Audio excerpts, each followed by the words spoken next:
Alloh bergan umringiz ziyoda bo'lsin. Vatan degan yuragingiz donmasdan ursin. Yorginam, yorim, mehrli aytay. Bugun bayramingiz muborak bo'lsin. Oyoqlar qavardi bugun yo'l bosib. Naryadasiz haliyam tog'lardan oshib, bosgan izingiz gullar chiqsa gar, gulzor bo'larmidi tikondan bo'lgan bu joylar.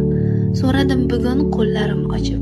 Allohim yetkazsin jamiki tilak, eng oliy maqsad bu vatan tinchligi. Keyinchi oilangiz bo'lsin saodat. Yorug' yuz ila qayting ona bag'riga. To'ylar qiling qaytib ota yurtida. Farzandlaringiz sizdan oladi o'rnak, izingizni ustidan bosib yana iz. Cho'chimang farzandingiz harbiy bo'lsa gar. Siz bosgan izingiz bosib ko'rmoqchi. Vatanga kerak shunday yuraklar, tinchlikni qo'riqlar, mard albomishlar.